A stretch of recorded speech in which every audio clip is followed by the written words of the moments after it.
السلام علیکم. دوسرا رخ کے ساتھ میں ہوں سید سمر عباس. فائنینشیل ایکشن ٹاسک فورس کے 18 فروری سے پیرس میں شروع ہونے والے پلینری سیشن میں پاکستان کا نام گرے لسٹ میں ڈالنے کی تیاریاں ہو رہی ہیں. سلسلے میں امریکہ نے ایک تحریک موو کی ہے جسے برطانیہ، فرانس اور جرمنی کی حمایت بھی حاصل ہے، اور الزام ہے پاکستان پر کہ پاکستان منی لانڈرنگ اور دہشت گردوں کی فنانسنگ روکنے کے سلسلے میں خاطر خواہ اور مؤثر اقدامات نہیں اٹھا سکا.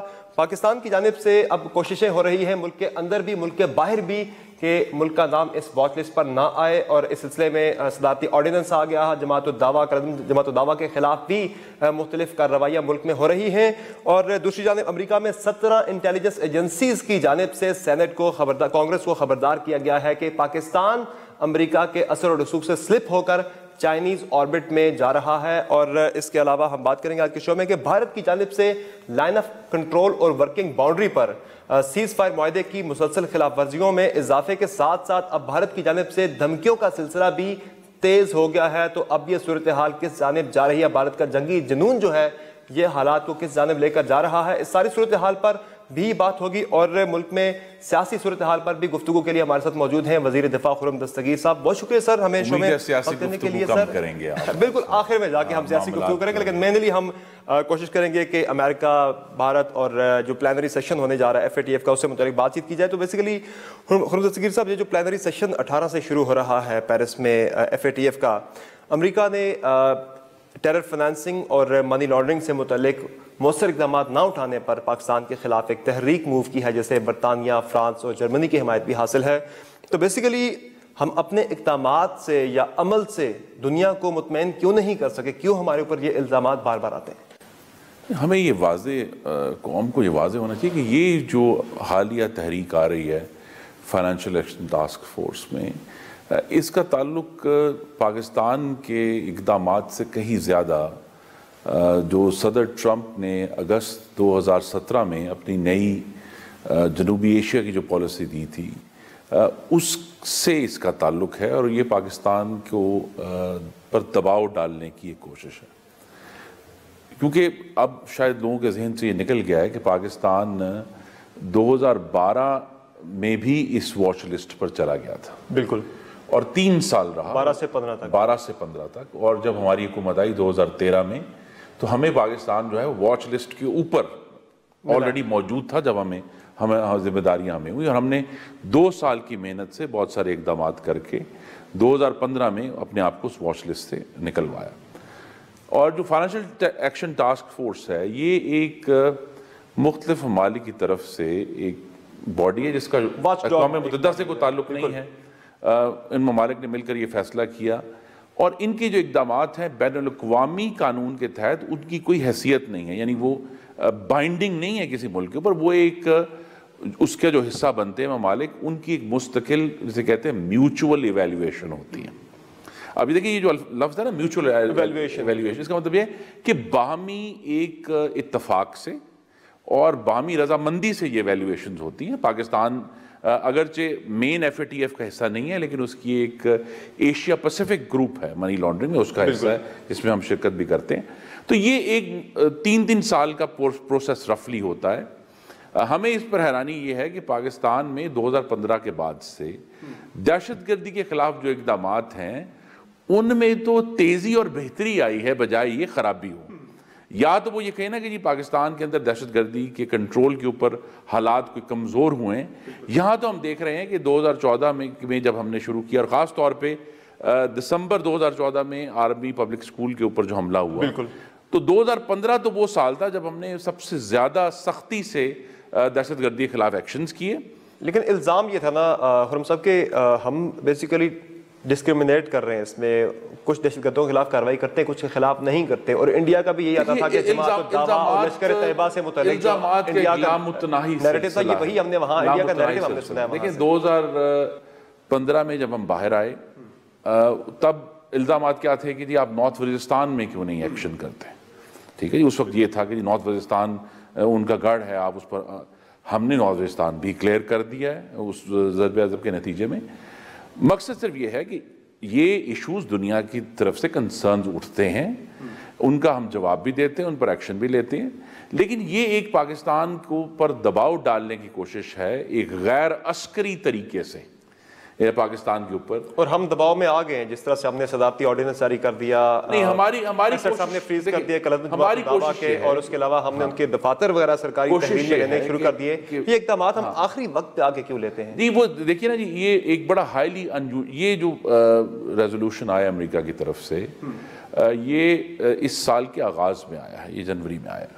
بالکل. اگرچہ بہت دیر سے اس کے اوپر وہ کام بھی کر رہے تھے، ہم بھی اس کی نگرانی کر رہے تھے مستقل طور پہ، اور دیکھنا یہی تھا کہ یہ کس حد تک معاملہ جاتا ہے. اب یہ پہلی دفعہ جو ہمارا ویو پوائنٹ ہم دنیا کو بتا بھی رہے ہیں مختلف سفارتی طریقوں سے، یہ پہلی دفعہ ہے کہ فائنینشیل اسسٹنس ٹاسک فورس جو ہے، جو اس کو ابھی تک خالصتاً تکنیکی سطح پر رکھا گیا تھا، میوچل ایویلیویشنز ہوتی تھی کئی سال پر محیط، اس کے نتیجے میں پھر آبزرویشنز آتی تھی جس کے اوپر واچ لسٹ چینج ہوتی تھی. اب اس کو ڈائریکٹ انفلوئنس کرنے کی، اس کے اوپر اثر ڈالنے کی کوشش امریکی کر رہے ہیں. ٹول اب اسے بھی یوز کیا جا رہا ہے. تو ہم نے جو ہے اسی لیے آرڈیننس بھی ایشو کیا ہے چند دن پہلے، اور کابینہ نے پرسوں جو ہے وہ نئے قوانین بھی ان کی منظوری دی ہے، جن کے تحت اب یہ ان کی جو پراپرٹی سیزرز ہیں وہ ہو رہے ہیں. کوشش ہماری یہی ہے کہ ہم دنیا کو یہ باور کرائیں کہ معاملہ اگر ایف اے ٹی ایف کو تکنیکی سطح پر ہی رکھا جائے تو بہتر ہوگا، اور تب اس معاملے میں ہم تعاون کرنے کے لیے تیار ہیں. تو ابھی کیا مطمئن ہیں آپ کے نام واچ لسٹ پہ نہیں آئے گا، گرے لسٹ پہ نام نہیں آئے گا؟ اقدامات جو آپ اٹھا رہے ہیں ملک کے اندر ملک کے باہر بھی، سفارتی سطح پر جو کوششیں ہو رہی ہیں اسے بھی ذرا آگاہ کیجیے گا. ایک ہمارا اندازہ تو بہت مثبت ہے اس معاملے میں، لیکن ظاہر ہے وہ بھی امریکہ بھی اپنی کوشش کر رہا ہے، اور وہ بھی اپنے آپ انفلوئنس کر رہے ہیں کہ ہمارے جو خاص طور پہ یورپین ممالک جو ہیں، جو عام طور پہ جن کی دہشت گردی کے بارے میں جو رائے ہے وہ زیادہ صائب ہوتی ہے اور زیادہ تجربے کی بنیاد پر ہوتی ہے، انہوں نے بھی اس معاملے میں شاید انہوں نے کہا کہ یہ چونکہ غیر عسکری معاملہ ہے تو امریکہ کی مدد کی جا سکتی ہے. ان کے اوپر اپنے پریشرز ہیں امریکی ایڈمنسٹریشن. تو ہم بھی ریچ آؤٹ کر رہے ہیں ان کنٹریز کو؟ جی ہم نے تو ریچ آؤٹ کیا ہے، ہمارے تمام سفارت خانے بھی، ہمارے وزراء بھی مختلف جو آلریڈی ملک سے باہر تھے، ان سب نے اپنے جو دوروں کو طویل کر کے ابھی جو ہیں وہ وزیر جو توانائی ہیں اویس لغاری صاحب ابھی آج ہی تشریف لائے ہیں، وزیر تجارت بھی کینیڈا گئے ہوئے ہیں، وہ وہاں یہ گفتگو کر رہے ہیں. ہمارے جو وزیر داخلہ ہیں وہ امریکہ اور یورپ کے 2-3 ممالک سے ہو کر آئے ہیں، وزیر خارجہ بھی اس وقت برسر پیکار ہیں. تو جو لوگ اس کو پش کریں، اور ہر جگہ میں پھر کہوں گا ہمارا نقطہ نظر یہ ہے کہ ہم فائنینشیل ایکشن ٹاسک فورس سے تعاون کرنا چاہتے ہیں، لیکن اگر اس کو تکنیکی سطح تک محدود کیا گیا، اس کے اوپر سیاسی طور پر اثر انداز ہونا جس کا امریکہ کوشش کر رہا ہے، ہم اس کی بالکل حمایت نہیں کرتے، اور ہم یہ چاہیں گے کہ ایف اے ٹی ایف کو اس سے دور رکھا جائے، کیونکہ اگر وہاں بھی بین الاقوامی سیاست در آئی تو پھر صرف پاکستان کے اوپر اثر نہیں ہوگا، کیا مانیں گے دنیا کے سارے ممالک گے اگر اس طرح کا سیاسی اثر رسوخ آپ کو میلیفائڈ انٹینشن اگر نظر آ رہی ہے امریکہ کی طرف سے، تو پھر آپ کوآپریٹ کریں گے ان کے ساتھ کہ اگر وہ واچ لسٹ میں ڈالتے ہیں نام؟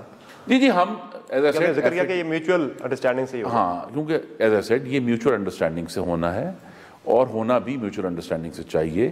میں پھر کہوں گا کہ ایف اے ٹی ایف کے پاس کوئی قانونی پریشر نہیں ہے، ایک ریکمنڈیشنز ہوتی ہیں جس کا پھر اثر جو ہے وہ مختلف بین الاقوامی مالیاتی ادارے جو ہیں بالکل ایسے وہ اس کی بنیاد پہ قرضے لینے سے متعلق یا پھر کوئی کوشش ہماری یہی ہے. دیکھیں یہ دہشت گردی کے خلاف جو لڑنا ہے اس کے مختلف مرحلے تھے.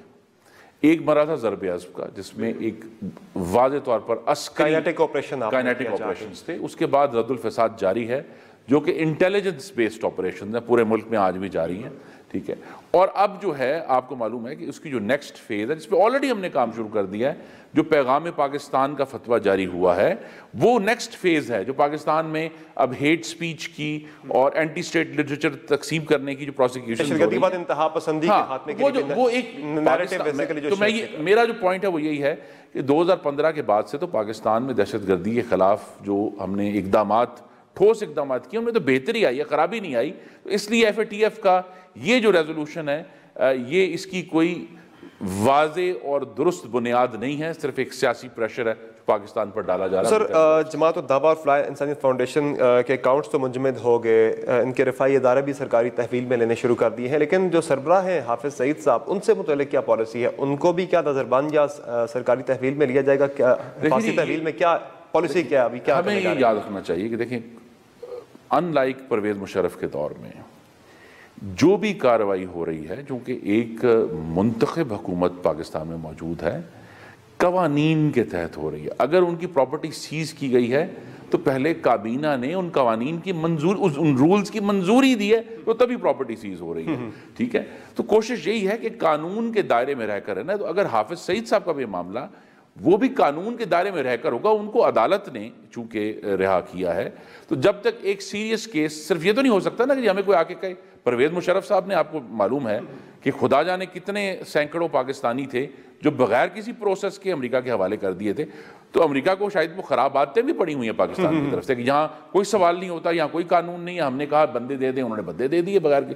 یہاں اب چونکہ ایک منتخب جمہوری حکومت قائم ہے جس نے قوانین کے تحت عمل کرنا ہے, تو ہم جو حافظ صاحب کے معاملے میں بھی اگر قانون کے تحت کیس ہوگا تو ضرور اس پر عمل درآمد ہوگا. جب تک قانون کے کیس نہیں ہوتا. لیکن اب تو آرڈیننس آپ لے آئے نا, آرڈیننس لے آئے, آرڈیننس کے تحت تو جو یو این نے بین کیا وہ پاکستان میں بھی بین ہوگا. تو اب اس کے لیے کیا اقدامات کریں گے آپ حافظ سعید صاحب کو لے کر؟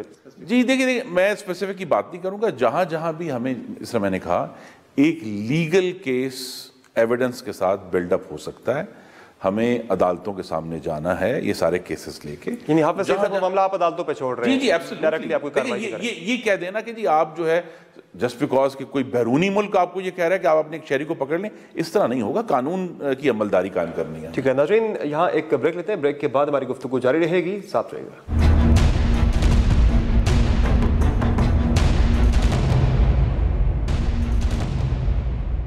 ویلکم بیک دا شو.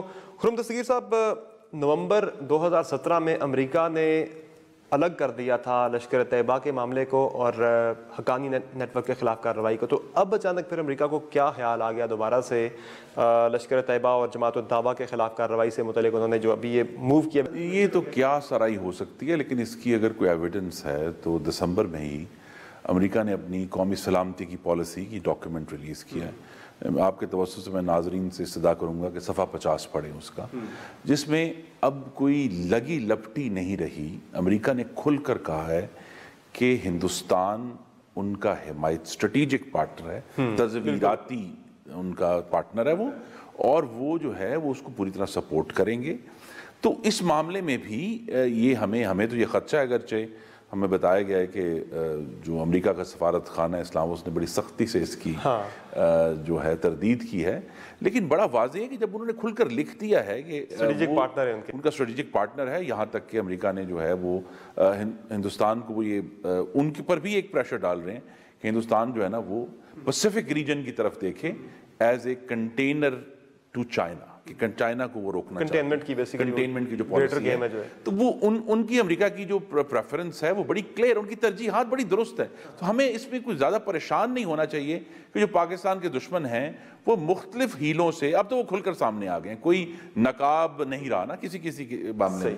تو ہمیں بہرحال جو اصل پرائیورٹی وہ یہ ہے کہ اگر ہم نے کوئی بھی عمل کرنا ہے, اس میں نے کہا ایک تو قانون کے تحت, دوسرا اپنے آنے والی نسلوں کو ہم نے ایک پرامن پاکستان دے کر جانا ہے. اس کے لیے جہاں جہاں قانون میں ترمیم کرنی ہے ہم کریں گے, جہاں جہاں رولز بنانے ہم بنائیں گے. بھارت کی بات ہو رہی ہے, بھارت اب تک مذاکرات سے بھاگتا رہا یہ بہانہ کر کے کہ پاکستان دہشت گردوں کو تحفظ دیتا ہے. وہ لشکر طیبہ کی بات کرتے تھے, جماعت الدعوہ کی بات کرتے تھے, لیکن اب تو ہم نے کارروائی ملک میں شروع کر دی ہے ان تنظیموں کے, ان گروپس کے خلاف. اب آپ کہیں گے بھارت کو کہ آئیں اب مذاکرات کی میز پر, آپ کے تحفظات تھے وہ ہم نے ایڈریس کر دیے؟ یہ ہم تو نہیں کہیں گے. ہم نے بہت عرصہ پہلے یہ آفر ٹیبل پر رکھی ہوئی ہے, ابھی بھی رکھی ہوئی ہے, لیکن ہندوستان کو آواز دے کر بلانا ہم سمجھتے ہیں کہ اس وقت کسی بھی طرح جسٹیفائی نہیں ہے جو انہوں نے پچھلے 5 سال سے, تقریباً 4 سے اوپر سال ہو گئے, انہوں نے ایک مخاصمانہ اور جنگ انگیز پالیسی, وار منگرنگ, نہ صرف یہ کہ ان کی گفتگو میں بھی آپ کو پتا ہے کہ بہت زیادہ جنگوسٹک گفتگو انہوں نے کی ہے, وزیر اعظم مودی نے بھی کی ہے, ان کے نیشنل سیکورٹی ایڈوائزر کرتے رہتے ہیں, یہاں تک کہ بالآخر جو ہے وہ 2017 کے آغاز میں انڈین آرمی چیف نے بھی اعتراف کر لیا کہ کولڈ سٹارٹ ڈاکٹرن ہے اور ہم اس پر عمل کر رہے ہیں. تو ایک تو گفتگو ان کی جو ہے وہ جارحانہ ہے اور محاسبانہ ہے. دوسرا یہ کہ اس پر جو عمل ہے نا جی, عمل ایسکیلیشن جو دو طریقوں سے. ایک تو کولڈ سٹارٹ پر انہوں نے عمل کیا ہے, اس کا مطلب یہ ہے کہ ہندوستان اور پاکستان کی اتنی سرحد ہے شمال سے لے کر جنوب تک, اس کے اوپر ہندوستان نے بہت سرحد کے قریب آ کر اپنے کنٹونمنٹس قائم کیے ہیں, اپنے ایئر بیسز بنائے ہیں, اپنے جو بارود خانے ہیں ان کو آگے لے کر چلے گئے ہیں وہ. تو وہ بالکل پاکستان کی سرحد کے ساتھ ساتھ کھڑے ہیں. ایک بڑا اوفینسو پوسچر ہے, یہ ان کا عمل ہے, بڑا واضح ہے. اور دوسری طرف جو ہے وہ انہوں نے پچھلے ایک سال میں, یہ ہم سب کے لیے آئی تھنک سوچ کا بھی مقام ہے کہ 2016 کے مقابلے میں 2017 میں جو لائن آف کنٹرول کے اوپر سیز فائر کی وائلیشنز ہوئی ہیں, خلاف ورزیاں ہوئی ہیں, وہ تقریباً 5 گنا ہو گئی, جس میں پاکستان کے معصوم شہریوں کی جانیں بھی جا رہی ہیں. ایک بہت سب سے بڑا واقعہ ہوا تھا, اس میں ہمارے 26 شہری جو ہیں وہ نہتے شہری شہید ہوئے تھے. سوال یہ کہ ہندوستان یہ کیوں کر رہا ہے. ہندوستان نے ایک پالیسی ہماری نظر میں قائم کر لی ہے کہ وہ چونکہ دونوں ممالک جوہری طاقتیں ہیں, تو وہ جو نیوکلیئر تھریش ہولڈ ہے اس کے نیچے وہ پاکستان کو, ان کے خیال میں وہ پاکستان کو پنش کرنا چاہتے ہیں, پاکستان کو پش کرنا چاہتے ہیں میکسیمم پاسبل. یعنی ان کا کوئی ایسا پلان نہیں ہے مذاکرات کی میز پر آئیں, بیسیکلی ہمیں ایکشن سے, ان کی دھمکیوں سے سب کو نظر آ رہا ہے. 2 چیزوں کے اوپر تھریٹ اسیس ہوتی ہے, گفتگو کے اوپر اور کیپیسٹی کے اوپر. اس وقت دونوں جو ہیں وہ مخاصمانہ ہے, جارحانہ ہے, اور میں یہ بھی کہوں گا کہ ایک نفرت انگیز ہے. ایکچولی پاکستان بیشنگ ہو رہی ہے ہندوستان میں بہت زیادہ کھل کر ہر لیول پہ. تو ہندوستان نے ایک بہت امن کا ایک لمحہ تھا پاکستان میں. تو سر یہ جو جنگی جنون ہے کا ان کے ایکشن میں, ان کے بیانات میں, دھمکیوں میں, یہ پھر کہاں لے جا رہا ہے حالات کو؟ یہ تو کسی ٹکراؤ یا کسی جنگ کی طرف نہیں جا رہی. جنہوں نے ہندوستان کو اپنا ایک اسٹریٹجک پارٹنر ڈکلیئر کیا, یہ بات انہوں نے سوچنی ہے. دیکھیں یہ میں یہ بات پارلیمنٹ میں بارہا کہہ چکا ہوں کہ پاکستان اور امریکہ میں جو نظریے کا اختلاف ہے اس میں ہندوستان بہت بڑا حصہ ہے. امریکہ میں مستقل کہتا رہتا ہے کہ ہندوستان آپ کا دوست ہے, ہندوستان سے آپ کو کوئی خطرہ نہیں ہے, آپ اس سے ہندوستان سے آگے ہاتھ بڑھائیں. ہم انہیں یہ کہتے ہیں کہ نہ صرف ان کی گفتگو بلکہ ان کا عمل اور ان کی کیپیسٹی جو ہے وہ پاکستان کے اوپر جو ہے وہ حملہ آور ہیں اس وقت پریکٹیکلی. تو ہم کس طرح ان سے ہم یہ کہہ دیں کہ جی وہ ہمارے لیے تھریٹ نہیں ہے. تو یہ ایشو بڑا سنجیدہ ہے. اور جو کشمیر میں بھی جو ایک ایسکیلیشن ہے لائن آف کنٹرول کے اوپر بھی, اور اندر بھی جس طرح وہ استحصال کر رہے ہیں ہمارے کشمیری بھائیوں اور بہنوں کا, مقصد تو یہی ہے کہ وہ ان کا یہ خیال ہے کہ ایگریشن سے وہ اپنا شاید کوئی بھی ان کے مقاصد جو ہیں وہ حل کر لیں گے. لیکن میں نے یہ بھی اب واضح طور پہ دونوں ایوان کے جو ہیں پارلیمان کو میں واضح طور پہ کہہ چکا ہوں کہ پاکستان کی فوج اور اس کے پیچھے کھڑی پاکستان کی عوام اور پاکستان کے جو منتخب ادارے ہیں وہ سب پاکستان کے دفاع کے لیے اکٹھے ہیں. تو ہندوستان کو کوئی غلط فہمی نہیں ہونی چاہیے کہ کسی بھی معاملے میں جو ہے وہ پاکستان کو نقصان پہنچا سکتے ہیں. جس قسم کا بھی ہندوستان زبان استعمال کرے گا یا عمل کرے گا اس کو اسی زبان میں اور اسی سکے میں جواب دیا, منہ توڑ جواب دیا جائے گا ہر محاذ پر. اس میں کوئی ابہام نہیں ہے. اپنے سینٹ میں آپ نے کہا تھا کہ بھارت نے موقع ضائع کر دیا مذاکرات کا, بات چیت کا. پاکستان کے اندر سیاسی اتفاق رائے تھا اس معاملے پر. یہ سیاسی اتفاق رائے کی آپ نے جو بات کی ہے بیسیکلی آپ کا اشارہ سول اور عسکری قیادت کے ایک صفحے پر ہونے سے متعلق تھا کیا؟ نہیں جی, اس میں جو دیکھیں نا جو سیاسی پارٹیاں ہیں پاکستان کی جس میں دائیں بازو بھی ہے, لیفٹ اب کم ہے, لیکن بہرحال کچھ ایک لمحہ ضرور آیا خاص طور پہ 2008 اور 2013 کے انتخابات میں کہ پاکستان کی کسی سیاسی جماعت نے ہندوستان سے نفرت کو ووٹ لینے کا ذریعہ نہیں بنایا. وہاں یہ سینٹیمنٹ زیادہ ہے. کوئی انہوں نے مذہبی بنیاد پہ کہ کوئی ہندو مخالف جذبات ابھارنے کی کوشش نہیں کی. وہاں مستقل کوشش ہوتی ہے مسلمانوں کے خلاف جذبات ابھارتے ہیں. تو ایک کنسنسس تھا کہ پاکستان کو آگے جانا ہے اور پاکستان کی معاشی خوشحالی کے لیے ضروری ہے کہ پاکستان کے اپنے جو تمام ہمسائے ہیں ان کے تعلقات درست ہوں, ان کے ساتھ معاشی تعلقات میں اضافہ ہو تاکہ ہم آگے بڑھ سکیں. یہ ایک کنسنسس، جنرل کنسنسس، اور اس میں میں سمجھتا ہوں کہ تمام سیاسی جماعتیں شامل تھیں. لیکن جو ہندوستان نے پچھلے 4 سال سے زیادہ ہو گئے جو پالیسی اختیار کی ہے، اب مسلم لیگ نون جیسی پارٹی کے لیے بھی یہ جو آرگیومنٹ ہم دیتے تھے اب دینا بہت مشکل ہے، کیونکہ ان کا رویہ ہی مستقل طور پر مخاصمانہ ہے. تو لہذا میرے خیال میں تو وہ لمحہ جو ہے وہ اگر ختم نہیں لیکن بہت تیزی سے ڈسپیٹ ہو رہا ہے، نکل گیا وہ لمحہ، نہیں رہا. صحیح، چلے ٹھیک ہے ناظرین، بریک لیتے ہیں. بریک کے بعد ہماری گفتگو جاری رہے گی. ہم بات کریں گے امریکہ سے متعلق اور افغانستان سے متعلق. ہمارے ساتھ رہے گا.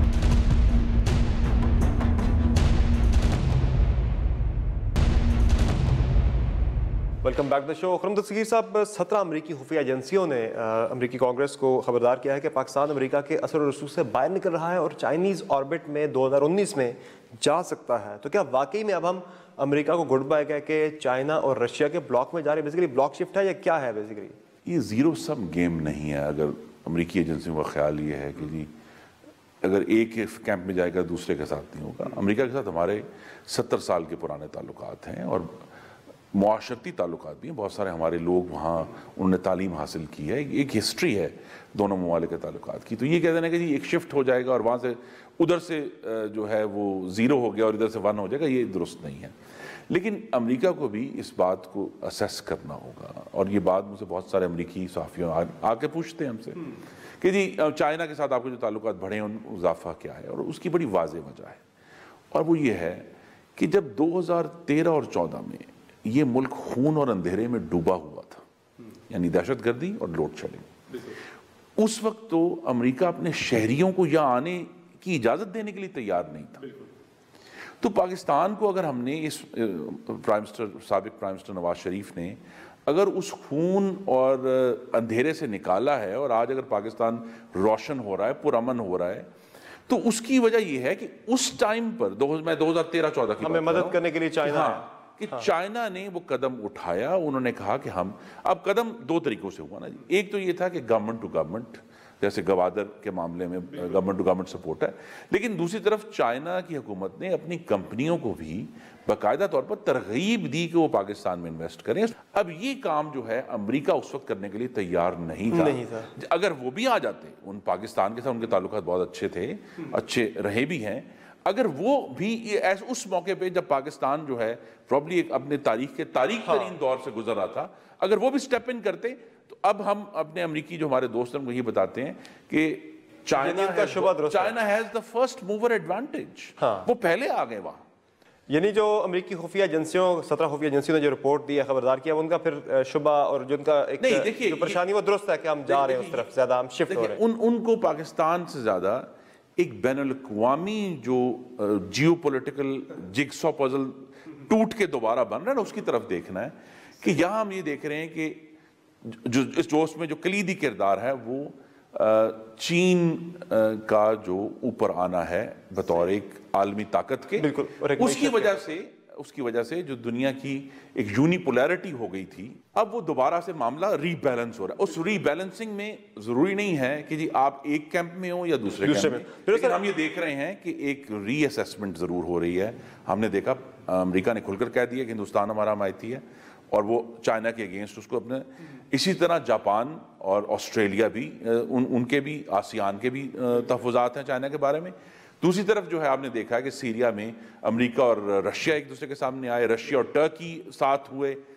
اب یہ جو ری اسیسمنٹ ہو رہی ہے یہاں پاکستان میں آنے والی جو حکومت انشاءاللہ اس ملک کے عوام منتخب کریں گے جولائی میں، اس کے سامنے ایک چیلنج ہے کہ ہمیں یہ بجائے یہ کہنے کہ ہم ایک کیمپ میں دوسرے کیمپ میں، سارے کیمپوں کے ساتھ مل کر اکٹھے رہ کے پاکستان کے مفادات کو آگے بڑھانا ہے اور پاکستان کو وہ خوشحالی دینی ہے جس کی خواہش کر رہے ہیں. سر، امریکہ کے ساتھ یہ بد اعتمادی کیوں ہے؟ امریکی انٹیلیجنس ڈائریکٹر ڈین کوٹس نے کہا ہے کہ پاکستان دہشت گردوں کے خلاف، دہشت گرد گروپس کے خلاف نرمی برت رہا ہے، جبکہ جنرل قمر جاوید باجوہ نے کابل میں ہونے والی ڈیفنس کانفرنس میں بڑا واضح کیا کہ پاکستان نے دہشت گردوں کے محفوظ ٹھکانے ختم کر دیے ہیں. پھر یہ الزامات کیوں بد اعتمادی کم ہوئی؟ 2018 جو ہے نا جی، وہ تقریباً ویسے ہی ہے جیسے 1971 میں امریکہ میں ایک ان کی حکومت یہ ماننے سے انکار کر رہی تھی کہ وہ ویتنام کی جنگ ہار چکے. اور اس وقت پھر بڑا مشہور کیس ہوا، پینٹاگون پیپرز ریلیز ہوئے جنہوں نے یہ بات کھل کر بتا دی کہ جی آپ تو آج کے نہیں ہار رہے، آپ تو پچھلے 10 سال سے ہار رہے ہیں۔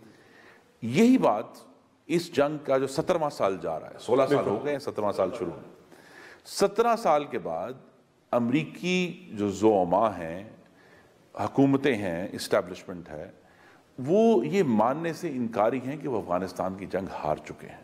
جنوری میں اسپیشل انسپیکٹر جنرل کی اگلی رپورٹ آنی تھی، وہاں انہوں نے وہ خانہ خالی چھوڑ دیا، روک دیے وہ عدالت، اور یہ کہا کہ جی ہمیں کہہ دیا گیا کہ اس کو روک لیں، لیکن اسی کے ساتھ ہی بی بی سی نے اپنی ایک پوری اسیسمنٹ کی اور انہوں نے کہا کہ 70% بالکل کہا تھا۔ جو طالبان کا آیا ہے کہ اس وقت انڈر کانٹیسٹ ہے، طالبان کی خبریں آ رہی ہیں کہ وہ اب مذاکرات کی انہوں نے آمادگی ظاہر کر دی ہے۔ یہ اب پاکستان بھی اس پہ کوئی رول پلے کر سکتا ہے؟ جب یہ پاکستان ان کے لیے ایک اسکیپ گوٹ ہے کہ بجائے یہ کہ وہ اپنے آپ کو ری اسیس کریں، اور ان کے لیے ایک اور بھی میں سمجھتا ہوں امریکی حکومت کے لیے بھی، ان کی افواج کے لیے، جس کے 3 سابق جنرلز جو ہیں اس وقت وائٹ ہاؤس کے ارد گرد موجود ہیں، ایک تعزیانہ ہے کہ جو کاؤنٹر ٹیررزم ہے اس کی کتابیں تو امریکیوں نے لکھی ہیں، لیکن فتح پاکستان کی فوج نے حاصل کی ہے۔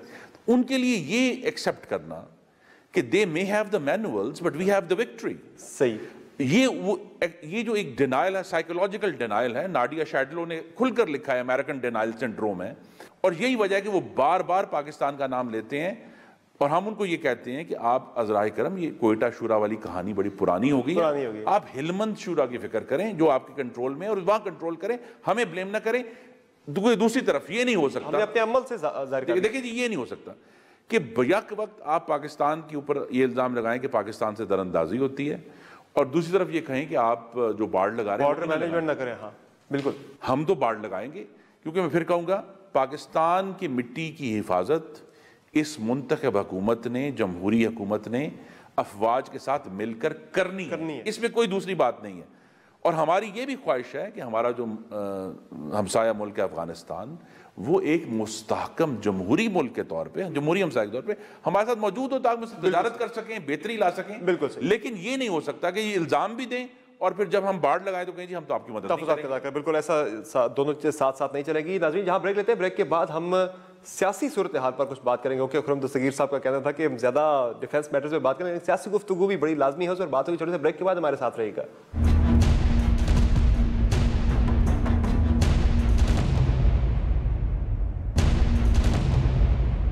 ویلکم بیک ٹو دا شو۔ خرم دستگیر صاحب، عمران خان صاحب کہتے ہیں کہ نواز شریف صاحب اداروں سے این آر او چاہتے ہیں تاکہ انہیں نیب میں کنوکشن سے وہ بچ سکیں، تو واقعی کوئی این آر او کی کوشش ہو رہی ہے؟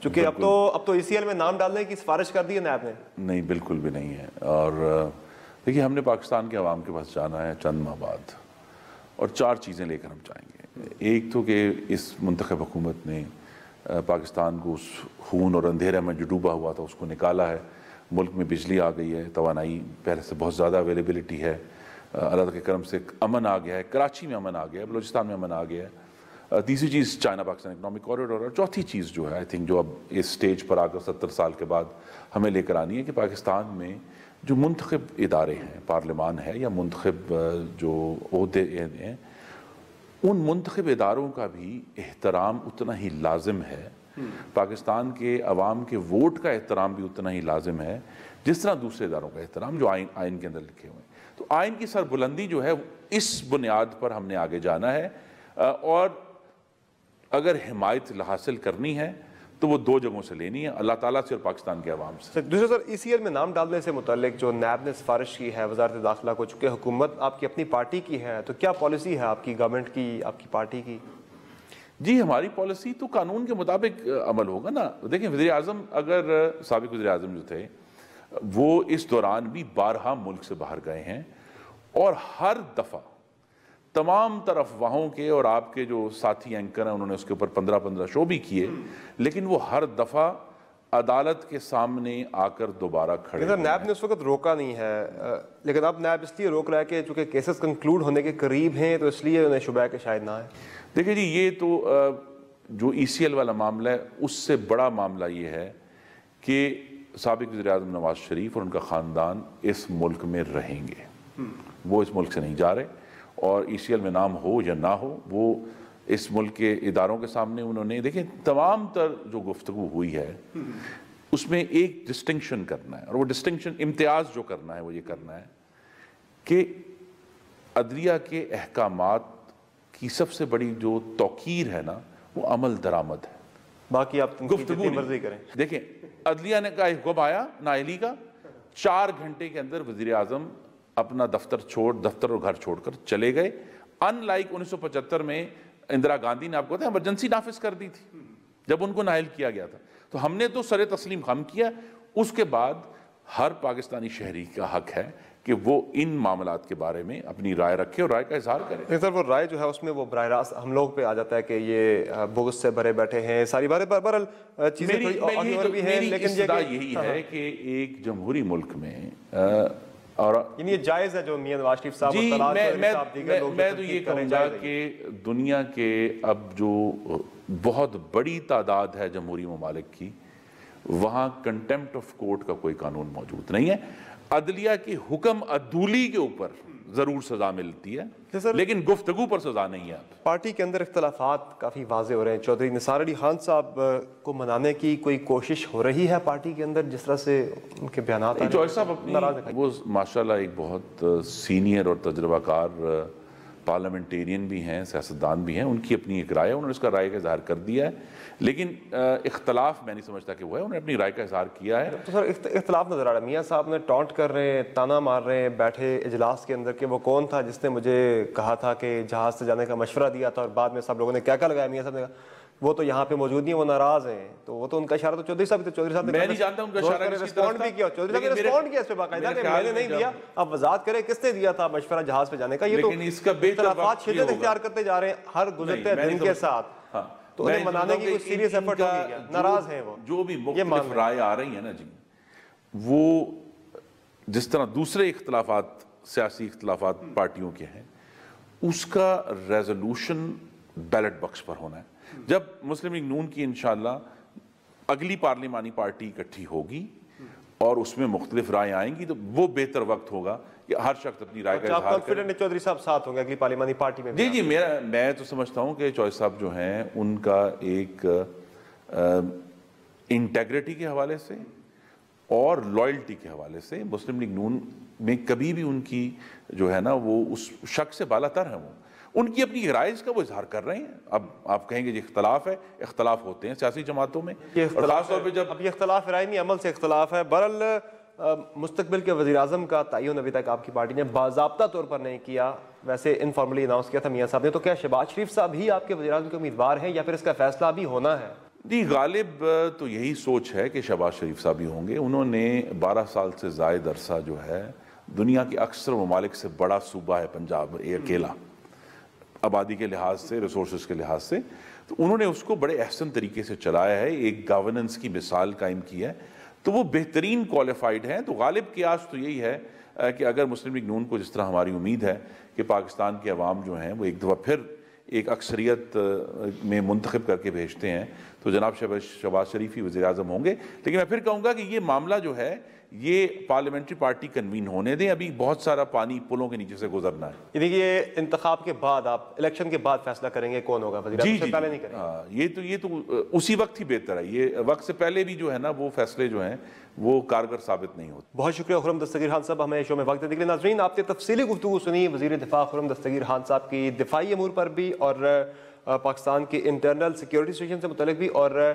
جو داخلی سیاسی صورتحال ہے اس پر بھی تفصیلی بات چیت کی انہوں نے۔ آج کے شو میں اتنا ہی، فیڈ بیک ضرور دیجیے گا، اجازت دیجیے، اللہ حافظ۔